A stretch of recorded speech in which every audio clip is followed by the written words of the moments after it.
وأحسن منك لم تر قط عيني وأجمل منك لم تلد النساء خلقت مبرأ من كل عيب خلقت مبرأ من كل عيب كأنك قد خلقت كما تشاء كتاب أنزلناه إليك مبارك ليدبروا آياته وليتذكر أولو الألباب. یہ کتاب برکت والی ہے جسے ہم نے آپ کی طرف نازل فرمایا ہے تاکہ دانش مند لوگ اس کی آیتوں میں غور و فکر کریں اور نصیحت حاصل کریں. اللہم صلی علی سیدنا محمد وعلی آل سیدنا محمد بعدد کل ذرۃ مئۃ الف الف مرۃ. سامعین و ناظرین کرام السلام علیکم ورحمۃ اللہ وبرکاتہ. سامعین کرام سورہ دہر آیت نمبر 22. آج کا موضوع ہم کیا دنیا سے محبت کرنے والے ہیں. اس کے ساتھ آج کے سبق کا آغاز کرتے ہیں. سب سے پہلے گزشتہ سبق کا اعادہ ہوگا. فوقاهم الله شر ذلك اليوم ولقاهم نضرة وسرورا. پس اللہ انہیں خوف الہی کے سبب سے اس دن کی سختی سے بچا لے گا اور انہیں چہروں پر رونق و تازگی اور دلوں میں سرور و مسرت بخشے گا. وجزاهم بما صبروا جنة وحريرا. اور اس بات کے عوض کہ انہوں نے صبر کیا ہے رہنے کو جنت اور پہننے کو ریشمی پوشاک عطا کرے گا. متکئین فیہا علی الارائک لا يرون فیہا شمسا ولا زمہریرا. یہ لوگ اس میں تختوں پر تکیے لگائے بیٹھے ہوں گے نہ وہاں دھوپ کی تپش پائیں گے اور نہ سردی کی شدت. ودانیۃ علیہم ظلالها وذللت قطوفها تذلیلا. اور جنت کے درختوں کے سائے ان پر جھک رہے ہوں گے اور ان کے میووں کے گچھے جھک کر لٹک رہے ہوں گے. وَيُطَافُ عَلَيْهِمْ بِآنِيَةٍ مِّن فِضَّةٍ وَأَكْوَابٍ كَانَتْ قَوَارِيرًا.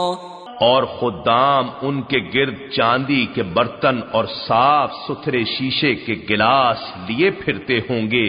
قوارير من فضة قدروها تقديرا. اور شیشے بھی چاندی کے بنے ہوں گے جنہیں انہوں نے ہر ایک کی طلب کے مطابق ٹھیک ٹھیک اندازے سے بھرا ہوگا. وَيُسْقَوْنَ فِيهَا كَأْسًا كَانَ مِزَاجُهَا زَنجَبِيلًا. اور انہیں وہاں شراب طہور کے ایسے جام پلائے جائیں گے جن میں زنجبیل کی آمیزش ہوگی. عَيْنًا فِيهَا تُسَمَّى سَلْسَبِيلًا. زنجبیل اس جنت میں ایک ایسا چشمہ ہے جس کا نام سلسبیل رکھا گیا ہے. وَيَطُوفُ عَلَيْهِمْ وِلْدَانٌ مُخَلَّدُونَ إِذَا رَأَيْتَهُمْ حَسِبْتَهُمْ لُؤْلُؤًا مَّنثُورًا. اور ان کے ارد گرد ایسے معصوم بچے گھومتے رہیں گے جو ہمیشہ اسی حال میں رہیں گے. جب آپ انہیں دیکھیں گے تو انہیں بکھرے ہوئے موتی گمان کریں گے. وَإِذَا رَأَيْتَ ثَمَّ رَأَيْتَ نَعِيمًا وَمُلْكًا كَبِيرًا. اور جب آپ بہشت پر نظر ڈالیں گے تو وہاں کثرت سے نعمتیں اور ہر طرف بڑی سلطنت دیکھیں گے. عَالِيَهُمْ ثِيَابُ سُندُسٍ خُضْرٌ وَإِسْتَبْرَقٌ وحلوا اساور من فضة وسقاهم ربهم شرابا طهورا۔ ان کے جسموں پر باریک ریشم کے سبز اور دبیز اطلس کے کپڑے ہوں گے، اور انہیں چاندی کے کنگن پہنائے جائیں گے، اور ان کا رب انہیں پاکیزہ شراب پلائے گا۔ سامعین اکرام، سورہ دہر ہے اور جنتیوں کا مضمون بیان ہو رہا ہے، اور اس مضمون میں اگر آپ غور کریں سامعین اکرام تو جن صفات کی بنا جنتی جنت میں جائیں گے وہ صفات بھی بیان کی جا رہی ہیں، اور بات یہ ہے کہ جنت تو ہے اللہ کی،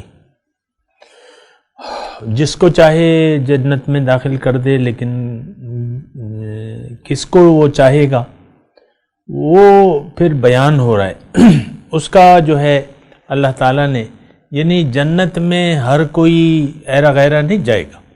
ایک بات دیکھیں، میں نے آپ کو کہا جنت اللہ کی ہے، اور اللہ تعالیٰ جس کو چاہے گا اس میں داخل کرے گا، اور یہ مضمون آج آ رہا ہے یدخل من یشاء فی رحمتہ، کہ جس کو چاہے وہ جنت میں داخل کر لے۔ آخری جو ہے جو مضمون ہے وہ قابل غور ہے، لیکن اس کا اسی جگہ ہم تذکرہ کریں گے، لیکن میں آپ کو یہاں پر صرف یہ کہنا چاہ رہا ہوں کہ جنتی لوگوں کی کچھ صفات ہیں، اور یہ میں ضروری اس لیے بھی سمجھتا ہوں کہ لوگ جنت جانے کے کام تو نہیں کرتے، لیکن جنت کی تمنا کرتے ہیں اگرچہ ان کا یقین نہیں ہوتا۔ لیکن یہ بات جو ہے بالکل واضح ہو جانی چاہیے کہ ہم لوگ جنت کے خواہاں ہیں کہ نہیں ہیں۔ اصل میں ہم اگر حقیقی طور پر ہم دیکھیں تو ہم جنت میں جانے کے خواہاں ہرگز نہیں ہیں، اور نہ دوزخ سے بچنے کے خواہاں ہیں۔ اس کی ایک بنیادی وجہ ہے کہ ہمیں ایک ایسی غلطی لاحق ہو گئی ہے جس میں جو آخرت کی جنت اور دوزخ ہے اس کا کوئی تصور نہیں ہے۔ اور غلطی وہ کیا ہے؟ غلطی یہ ہے، بہت بڑی غلطی ہے۔ غلطی یہ ہے کہ ہم ابھی اسی صورت میں آئے گا ان ہؤلاء یحبون العاجلہ، یہ لوگ جو ہیں آیت نمبر 27 میں یہ تذکرہ ہے کہ یہ لوگ پسند کرتے ہیں عاجلہ کو۔ اس کا اسی جگہ تذکرہ کریں گے، لیکن یہ ہے کہ میں صرف وہ غلطی بتا رہا ہوں کہ ایک غلطی ہمیں ایسی ایک لاحق ہو گئی ہے جس کی وجہ سے ہمیں جنت اور دوزخ، جنت سے بچنے اور جنت میں جانے کی کوئی خواہش نہیں ہے، اور وہ غلطی یہ ہے جو قرآن میں بیان کی گئی ہے، یہ ہے حب دنیا، دنیا کی محبت۔ اور دنیا کی محبت ایک یقین کا نتیجہ ہے، دنیا کی محبت ایک یقین کا نتیجہ ہے۔ مثال کے طور پہ، اور مثال میں صرف سمجھنے کے لیے دے رہا ہوں کہ ایک لڑکا ہے اور اس نے 2 گھر ہیں، اس کے پڑوس میں 2 گھر ہیں۔ ایک میں لڑکی ہے جس کی شکل اس نے دیکھ لی ہے اور اس پر لٹو ہو گیا ہے۔ دوسرے گھر میں اسے کچھ علم نہیں ہے، لوگ کہتے ہیں کہ یعنی حقیقت میں وہاں اس سے زیادہ کہیں حسین تر لڑکی ہے، اور وہ بہت مالدار بھی ہے، حسین بھی ہے، خوبصورت بھی ہے، لیکن اس نے نہیں دیکھا اسے، لیکن لڑکی تو ہے۔ مثال کے طور پہ عرض کر رہا ہوں، تو اس نے جس لڑکی کو دیکھا ہے وہ پسند آ گئی اسے، محبت کرنے لگ گیا ہے، لیکن وہ درجے میں خوبصورتی میں اس لڑکی سے 100 گنا نیچے ہے، لیکن اس نے دیکھ لی ہے، اس کو پسند آ گئی ہے، وہ لڑکی اس نے دیکھی نہیں ہے۔ اگر دیکھ لیتا تو یقیناً اس کو پسند کر لیتا، لیکن اس کو جو لڑکی پسند، اس نے یہ گمان کر لیا ہے کہ وہاں کوئی لڑکی نہیں ہے، اور اگر ہے بھی تو پتہ نہیں کیسی ہے کیسی نہیں ہے، مجھے تو بس یہی لڑکی پسند آ گئی ہے، اور جلدی سے میری والدین سے کہتا ہے میری اس سے شادی کر دو۔ تو دیکھیں اس طریقے سے ایک تو دنیا ہے ہمارے سامنے، اور آخرت کہیں لاکھوں کروڑوں درجے سے بہتر ہے۔ آخرت جو ہے وَلَلْآخِرَةُ، وہ مضمون ہے نا، آخرت کہیں زیادہ بہتر ہے، اور اصل زندگی وہ ہے، لیکن اس نے انسان نے وہ دیکھی نہیں ہے، پھر اس کا یقین بھی نہیں آتا، اور یہ اکثر ہم لوگ خود جنت کی جو نعمتیں ہیں اس پہ ہنستے ہیں، اس کو نشان مذاق بنا لیتے ہیں، یا دوزخ کو ہم نشان مذاق بنا لیتے ہیں۔ یہ بھی تو ہے نا، یہ ہماری عام یعنی قصے کہانیوں میں مثال کے طور پہ دینا تو نہیں چاہیے، لیکن ویسے میں آپ کو آپ کی معلومات کے لیے جو میں نے سنا ہے کہ ایک عورت تھی ہمارے آج کے زمانے میں پٹھانوں میں، کہ ایک عورت تھی اور وہ سردی اس کو بڑی شدت کی لگی ہوئی تھی، تو اللہ تعالیٰ سے دعا کرنے لگی، یا اللہ تعالیٰ یہاں بھی مجھے آگ دے اور وہاں بھی آگ دے۔ ظاہر ہے کہ سردی میں آگ کی تپش ذرا یعنی وہ ہوتی ہے، لیکن میں آپ کو صرف کہہ رہا ہوں کہ ہم نے آخرت کو نشان مذاق پہ رکھ لیا ہے۔ اسی طرح میں کہنا تو نہیں چاہیے، بعض حلقوں میں ایسا ہے کہ وہ جنت کی جو نعمتیں ہیں اس کو بھی نشان مذاق پہ رکھ لیتے ہیں۔ بہرحال اس کی میں زیادہ تفصیل نہیں کر رہا، لیکن میں آپ کو یہ کہہ رہا ہوں کہ جنت ایک غلط فہمی ہمیں لگ گئی ہے آخرت کے مقابلے میں، اور ہم نے دیکھ لی ہے دنیا، اور دنیا پہ ہمارا دل آ گیا ہے، لہٰذا دنیا کو ہم نے دل دے دیا ہے۔ اب اللہ اس کو دل دینا، اس سے محبت کرنا، یا آخرت اس کے لیے کوشش کرنا، یہ ہمارے خواب و خیال میں اب نہیں ہے۔ بہرحال میں آپ کو یہ بتا رہا ہوں، باقی آپ کی مرضی ہے۔ ہمارا جو آج کا عام چلن ہے وہ یہ ہے کہ ہم دنیا کے خواہاں ہیں، آخرت کے خواہاں نہیں ہیں، آخرت کی کامیابی کے خواہاں نہیں ہیں، دنیا کی کامیابی کے خواہاں ہیں، لیکن جلد ہی ہمیں پتہ چل جائے گا۔ فَسَيَعْلَمُونَ مَنْ هُوَ أَصْحَابُ الصِّرَاطِ السَّوِيِّ وَمَنِ اهْتَدَىٰ۔ تو اللہ تعالیٰ نے فرمایا کہ جلدی پتہ چل جائے گا کہ کون سیدھے راستے پر ہے اور کون گمراہ ہے۔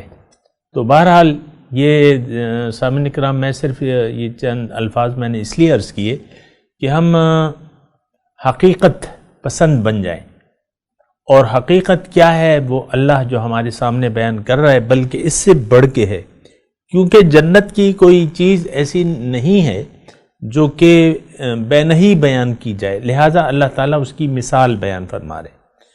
جنت اس سے کہیں درجے بہتر ہے، اس کے جنت ایسی ہے، جو حدیث کا مفہوم ہے نا وہ یہ ہے کہ اعددت لعبادی الصالحون ما لا عین رأت ولا اذن سمعت ولا خطر بقلب امرئ، او کما قال، کہ اللہ کے حدیث قدسی ہے کہ اللہ تعالیٰ فرماتے ہیں کہ میں نے اپنے بندوں کے لیے جنت میں وہ نعمتیں تیار کر رکھی ہیں جو نہ کسی کان نے سنی، نہ کسی آنکھ نے دیکھی، نہ کسی کے دل میں اس کا کوئی گمان تک گزرا ہے، کوئی تصور، کوئی گمان، کوئی خیال نہیں، وہ بالا تر ہے ان سب چیزوں سے۔ بہرحال دیکھیں، باطن کا بیان ظاہر سے نہیں ہوتا، ظاہر زبان سے نہیں ہو سکتا۔ ایک بات یہ نوٹ کر لیں، یہ تھوڑا سا اس پہ یعنی میں زور دے کے کہہ رہا ہوں، جو باطن ہے اس کا بیان ظاہر سے، ظاہری عقل اور وہ اس کے احاطے میں آ ہی نہیں سکتی۔ لا تدرکہ الابصار، اللہ تعالیٰ فرما رہا ہے کہ میں آنکھیں اس کا احاطہ نہیں کر سکتی۔ یعنی باطن کی سب سے واحد حقیقت تو اللہ تعالیٰ ہے، پھر اس کا نچلے درجے بھی ہیں، مثال کے طور پہ جنت ہے، اور باقی تمام چیزیں جو بیان ہو رہی ہیں ان کا تعلق باطن سے ہے، اور باطن اصل حقیقت ہے، یہ بات نوٹ کر لیں۔ بہرحال تو یہ جنتیوں کا تذکرہ ہے، اور جنتی جن صفات کے مالک ہیں اس کا تذکرہ ہو رہا ہے۔ اور آج کا جو سبق ہے اس کا ترجمہ میں آپ کو پڑھ دیتا ہوں۔ ان ھذا کان لکم جزاء وکان سعیکم مشکورا، بے شک یہ تمہاری جزا ہے، یعنی یہ ساری جو نعمتیں ابھی آپ نے سنی گزشتہ درس میں، اللہ تعالیٰ ان سے کہے گا کہ بھئی یہ تو تمہارا بدلہ ہے، جزان تمہاری جزا ہے، تمہارے اعمال کا بدلہ ہے۔ یہ ان کی تسلی کے لیے کہا جائے گا، ورنہ بات یہ ہے کہ جنت تو اللہ کا فضل سے ملے گی۔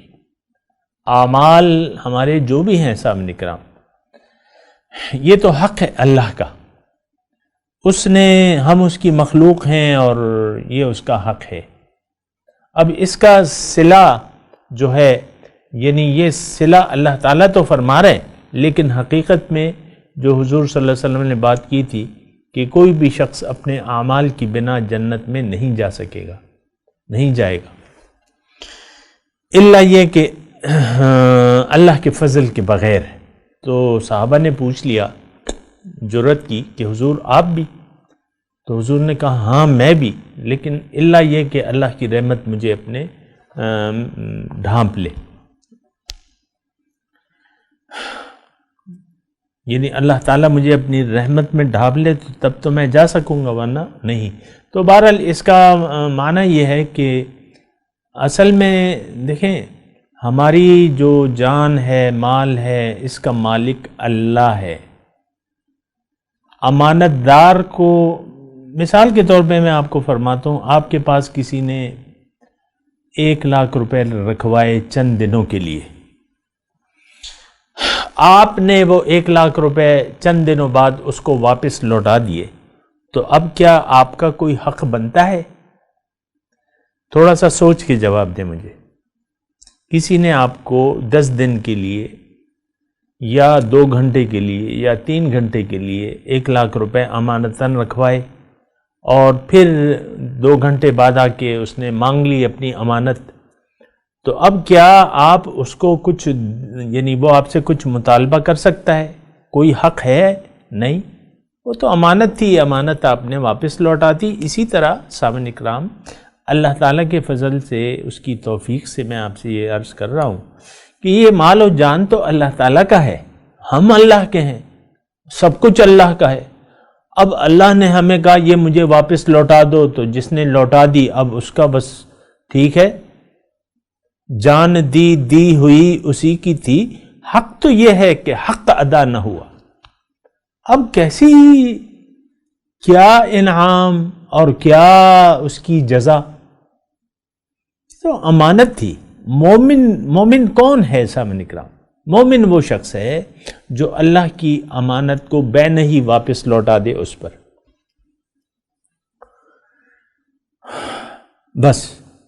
اللہ تعالیٰ نے ہمیں یہ جان و مال دی ہے، اختیار دیا ہے، پھر یہ اتنا فرمایا ہے کہ یہ اختیار تم مت استعمال کرو، اس کو امانت سمجھو، میں تمہیں بتاؤں گا۔ فَإِمَّا يَأْتِيَنَّكُم مِّنِّي هُدًى، اس کو یعنی زندگی گزارنے کا طریقہ میں تمہیں بتاؤں گا، اپنی مرضی نہ چلانا۔ اب مومن کون ہے کہ وہ اپنی مرضی نہیں چلاتا؟ وہ تو رب کی رضاؤں کے پیچھے پڑ جاتا ہے۔ وَمِنَ النَّاسِ مَن يَشْرِي نَفْسَهُ ابْتِغَاءَ مَرْضَاتِ اللَّهِ وَاللَّهُ رَءُوفٌ بِالْعِبَادِ، بعض لوگ ایسے ہیں جنہوں نے اپنے آپ کو بیچ ڈالا ہے تلاش میں رضاؤں کی، اللہ کی۔ تو اب آپ اللہ کی رضاؤں کے پیچھے پڑ جائیں، اور پڑھنا چاہیے، کیونکہ یہ امانت ہے، امانت میں خیانت تو نہیں کرنی چاہیے۔ والذین ہم لاماناتہم وعہدہم راعون، مومنوں کی صفت اللہ تعالیٰ نے بیان کی ہے قرآن میں کہ یہ وہ لوگ ہیں جو امانت اور عہدوں کی پاسداری کرتے، اس کا خیال رکھتے ہیں۔ مومن کون ہے؟ امانت کو امانت سمجھنے والا مومن ہے۔ اب آپ نے امانت میں خیانت نہیں کی تو بس یہ تو ٹھیک ہے، کوئی بات نہیں، آپ کو لالچیں دی گئیں، لیکن مثال کے طور پہ 5 لاکھ روپے آپ کے پاس کسی نے 4 دن کے لیے رکھوا دیے، اب آپ کو خود ضرورت ہے، آپ بھوکے ہیں، ننگے ہیں، مثال کے طور پہ عرض کر رہا ہوں، تو کوئی آپ کو شریعت تو اجازت نہیں دیتی آپ کو کہ اس میں سے آپ خرچ کریں، آپ خود، یعنی شریعت تو ایک الگ وہ ہے، لیکن آپ خود مطلب یہ ہے کہ آپ اگر کوئی امانت دار آدمی ہے تو آپ کا اگر آپ بھوکے ہیں تو یا ننگے ہیں تو آپ اس امانت سے لباس کیسے خرید سکتے ہیں؟ مجھے بتائیے آپ۔ تو دیکھیں، یہ حق، میرے پاس جو زندگی گزارنے کا حق ہے، یہ تو ایک امانت ہے۔ اللہ نے کہا ہے یہ حق مت استعمال کرو، یہ اختیار مت استعمال کرو، اور ہماری جو زندگی گزارنے کی عادت ہے وہ یہ ہے کہ ہم نے ضرور نافرمانی کرنی ہے، ہم نے ضرور امانت میں خیانت کرنی ہے۔ آج مسلمان من حیث القوم ایک خیانت کرنے والا انسان بن گیا ہے۔ یہ امانتیں ہیں سامنے کرام، یہ اللہ تعالیٰ کی امانتیں ہیں، اس کا پاس رکھنا چاہیے۔ مال اور جان کو امانت جس نے سمجھ لیا وہ کامیاب ہو گیا، اور جس نے اس کو اپنا سمجھ لیا وہ ناکام ہو گیا۔ مال اور جان کو اپنا سمجھ کے استعمال کرنے والا شخص، یہ تو کوئی عجیب ہی مخلوق ہوگی، یہ تو ناشکرہ ہے۔ ابھی آئے گے الفاظ، عاصم اور کفور۔ عاصم کا معنی بدعمل، کفور کا مطلب ناشکرہ، انکار کرنے والا، حق سے انکار کرنے والا۔ تو بدعملی تو مناسب بھی نہیں ہے سامنے کرم۔ بہرحال یہ ساری باتیں ہیں، اور آج کا جو سبق ہے، ان ھذا کان لکم جزاء وکان سعیکم مشکورا۔ اللہ تعالیٰ وہاں مومنوں سے، جنتیوں سے فرمائے گا کہ بھئی یہ تو بدلہ ہے، اور تمہاری سعی کی میں قدردانی کرتا ہوں، تمہاری کارگزاری قابل قدر ٹھہری ہے۔ اب یہ تو دیکھیں اللہ تعالیٰ کا وہ ہے، جب ایک امانت رکھنے والا آپ کو، جب آپ امانت اس کو لوٹا دیں تو آپ کو انعام دے، یہ اب اس کی مرضی ہے کہ آپ کو انعام دے یا انعام سے نوازے۔ تو یہ جو ہماری حالت ہے اس وقت، کیفیت ہے، وہ یہ ہے کہ ہم تو امین ہیں، صادق و امین۔ حضور کا لقب تھا کہ نہیں؟ سبحان اللہ، صادق و امین، نبوت سے پہلے ہی ان کا یہ لقب مشہور ہو جاتا۔ تو دیکھیں، مومن جو ہے وہ صادق اور امین ہوتا ہے، سچا اور امانت دار ہوتا ہے۔ تو اب یہ ہے نا کہ یہ امانت اگر ہم لوٹا دیں، اور اللہ تعالیٰ پھر بھی انسان ہے، پھر بھی اس کے خیال میں یہ آئے گا کہ بھئی یہ تو یعنی اس مختلف خیالات آ سکتے ہیں، لیکن اللہ تعالیٰ اس کی یعنی جنت ایسی بادشاہی سے نوازے گا، اور پھر کہے گا کہ بھئی یہ تو تم نے امانت کا خیال رکھا۔ اب یہ اس خیال رکھنے کا بدلہ ہے۔ ان ھذا کان لکم جزاء وکان سعیکم مشکورا، تمہاری جو کوشش ہے مشکورن، اس کا میں قدردان ہوں۔ دیکھیں، شکر گزار اور مشکور، شکر گزاری تو مطلب یہ ہماری کیفیت ہے، انسانوں کی کیفیت ہے، اور اللہ تعالیٰ وکان اللہ شاکرن علیما، اللہ تعالیٰ شاکر ہے، شاکرن علیما، خبردار ہے اور شاکر ہے۔ شاکر کا مطلب قدردانی ہوتا ہے سامنے کرام۔ وَكَانَ سَعْيُكُمْ مَشْكُورًا، اور تمہاری جو کوشش تھی اس کی میں قدردانی کر رہا ہوں، اور یہ جنت میں نے تمہیں. تو یہ جنت جو ہے، آج کا جو مضمون تھا کہ جنت اللہ کے فضل سے ملے گی. یہاں بعض لوگ ایسے ہوتے ہیں کہ وہ اپنی کوشش و سعی پر تکبر کرنے لگتے ہیں، اپنے آپ کو کچھ پاک تصور کرتے ہیں، کچھ برتر خیال کرتے ہیں. یہ برتری کا خیال جو ہے یہ مناسب نہیں ہے. نیکی کی اگر اللہ تعالیٰ آپ کو توفیق دے دے تو پھر یہ ہے کہ اللہ تعالیٰ کا آپ شکر ادا کیجیے. نیکی کی اگر آپ کو اللہ تعالیٰ توفیق عنایت فرما دے اور آپ کو امانت رکھنے کی اور امانت میں خیانت نہ کرنے کی توفیق اگر اللہ تعالیٰ آپ کو عطا فرما دے تو اس پر آپ کو آپ کے عجز میں اضافہ ہونا چاہیے، نہ یہ کہ آپ متکبر بن جائیں. ابھی وقت کم ہے ورنہ میں اس کی تشریح کرتا، لیکن بہرحال اللہ تعالیٰ یہاں جنتیوں کو جنت میں داخل کر کے فرمائے گا کہ ان ھذا کان لکم جزان، بھئی یہ تمہارا اعمال کا بدلہ ہے. وکان سعیکم مشکورا، اور تمہاری جو کوشش تھی اس کی قدردانی. تو بہرحال اللہ تعالیٰ قدردان ہے، اور اللہ کے لیے زندگی گزارنا جو ہے وہ ہمارے ذمہ بنتا ہے، اور پھر اس کی قدردانی جو ہے وہ اللہ تعالیٰ قدر کرے گا انشاءاللہ، اور ہمیں اپنے فضل سے جنت میں داخل فرمائے گا. میں تلاوت کرتا ہوں، میں ترجمہ آج سنا دیے، کل ہم نے ترجمہ نہیں پڑھا تھا، اور یہ مضمون جو ہے اس کو ذرا اچھے طریقے سے پڑھنے کی کوشش کیجیے یقین کے ساتھ. اعوذ باللہ من الشیطان الرجیم، بسم اللہ الرحمن الرحیم. کل کی جو وہ تھی آیت تھی 11 نمبر سے تھی، اور فوقاہم اللہ شر ذالک اليوم. ترجمہ سنائیے. بس اللہ تعالیٰ ان لوگوں کو، ان مومنوں کو اس دن کے شر سے بچا لے گا. وَلَقَّاهُمْ نَضْرَةً وَسُرُورًا، اور انہیں تازگی اور سرور بخشے گا. وَجَزَاهُمْ بِمَا صَبَرُوا جَنَّةً وَحَرِيرًا،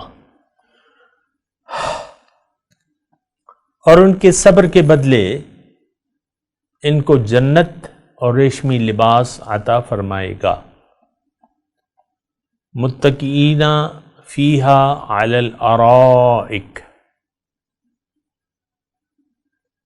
وہاں وہ اونچی مسندوں پر تکیے لگائے بیٹھے ہوں گے. لا یرون فیہا شمسا ولا زمہریرا، نہ انہیں دھوپ کی گرمی ستائے گی نہ جاڑے کی سردی. ودانیۃ علیہم ظلالھا وذللت قطوفھا تذلیلا،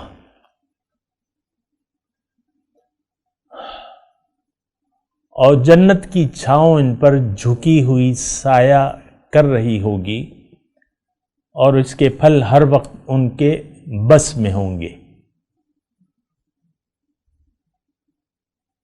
وَيُطَافُ عَلَيْهِمْ بِآنِيَةٍ مِّن فِضَّةٍ وَأَكْوَابٍ كَانَتْ قَوَارِيرَا،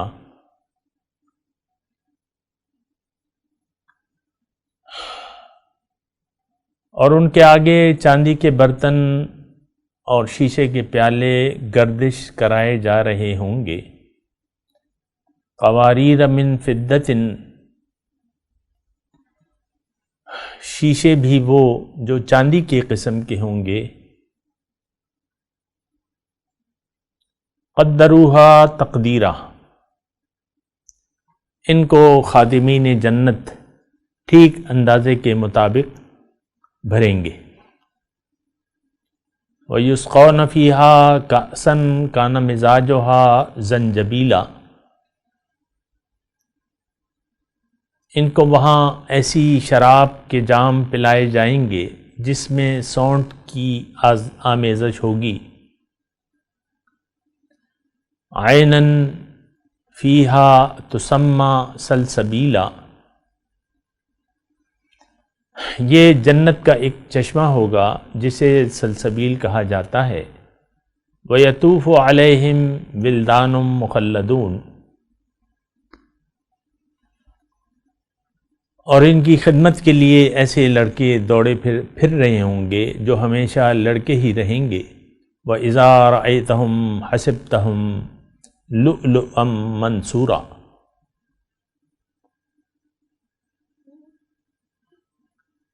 جب تم انہیں دیکھو گے تو سمجھو کہ موتی ہیں جو پکیر دیے گئے ہیں، وَإِذَا رَأَيْتَ ثَمَّ رَأَيْتَ نَعِيمًا وَمُلْكًا كَبِيرًا،